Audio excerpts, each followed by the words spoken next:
ಸ್ನೇಹಿತರೆ, ಕಲ್ಯಾಣಿ ಹಿಡನ್ ವೈಬ್ಸ್ಗೆ ಸ್ವಾಗತ. ನಾನು ನಿಮ್ಮ ಮೋಹನ್ ದಾಸ್ ಮಾಡುವ ನಮಸ್ಕಾರಗಳು. ತುಲಾ ರಾಶಿಯವರಿಗೆ ಗುರುವಿನ ಸ್ಥಾನ ಬದಲಾವಣೆಯಾದುದರಿಂದ ಅನಿರೀಕ್ಷಿತ ಬದಲಾವಣೆ ತಮ್ಮ ಆರ್ಥಿಕ ಪರಿಸ್ಥಿತಿಯಲ್ಲಿ ಉಂಟಾಗುವುದು.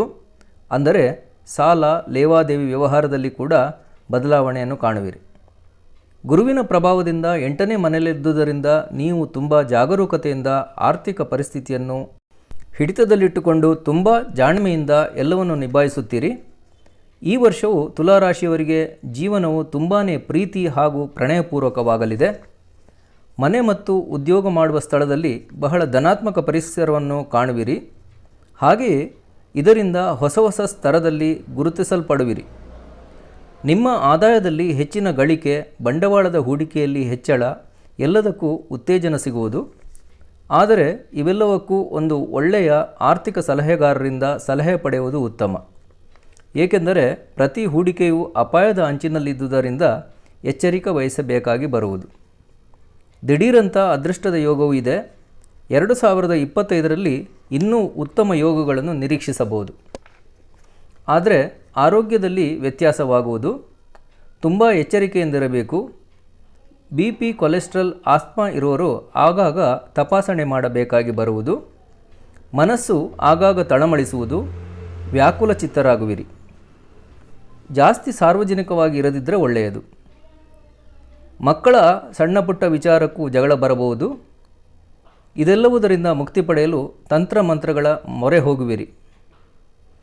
ಮನಸ್ಸಿಗೆ ತುಂಬ ಚಿಂತೆಯಾಗುವುದು. ಸೆಪ್ಟೆಂಬರ್ವರೆಗೆ ಸಮಾಧಾನವಾಗಿರಿ.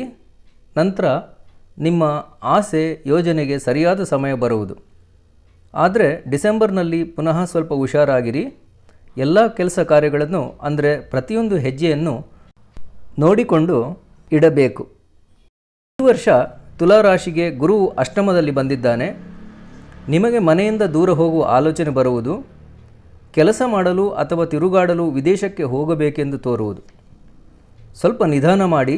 ಆದರೆ ಹಣದ ಹರಿವು ಇರುವುದು. ಮನೆಯಿಂದಲೇ ಕೆಲಸದ ಅಪೋರ್ಚುನಿಟಿ ಬರುವುದು. ಸಣ್ಣ ಬಿಸ್ನೆಸ್ ಇತ್ಯಾದಿಗಳಿಂದ ಕೂಡ ದುಡ್ಡು ಮಾಡುವಿರಿ. ಸಾಲ ಮಾಡುವ ಯೋಗವಿದೆ. ಆದರೆ ಅದನ್ನು ತಪ್ಪಿಸುವ ಬುದ್ಧಿವಂತಿಕೆಯು ನಿಮ್ಮಲ್ಲೇ ಇದೆ. ಯಾಕೆಂದರೆ ಧನಹಾನಿಯ ಸಂಭವವೂ ಇದೆ. ಆಸ್ತಿ ಖರೀದಿಯ ಸಾಧ್ಯತೆ ಇದೆ. ಹಾಗೆಯೇ ಹಳೆಯ ಆಸ್ತಿ ಮಾರಾಟ ಮಾಡುವ ಸಾಧ್ಯತೆಯೂ ಹೆಚ್ಚು. ಅನಿರೀಕ್ಷಿತ ಧನಾಭಿವೃದ್ಧಿಯಾಗುವುದು. ಇದರಿಂದ ನಿಮ್ಮ ಆರ್ಥಿಕ ಸಂಕಷ್ಟ ಕಿಂಚಿತ್ ಮಟ್ಟಿಗೆ ಕಡಿಮೆಯಾಗಿ ಸಂತಸ ಮೂಡುವುದು. ವಿಶೇಷವೇನೆಂದರೆ ತಮ್ಮ ಶತ್ರುಗಳ ಮೇಲೆ ನೀವು ವಿಜಯ ಸಾಧಿಸುವಿರಿ. ಶತ್ರುಗಳು ನಿಮ್ಮ ಮೇಲೆ ಯಾವ ರೀತಿಯ ವೈಷಮ್ಯವಾಗಲಿ ಅಥವಾ ಕೆಟ್ಟ ದೃಷ್ಟಿಯನ್ನಾಗಲಿ ಬೀರುವುದಿಲ್ಲ.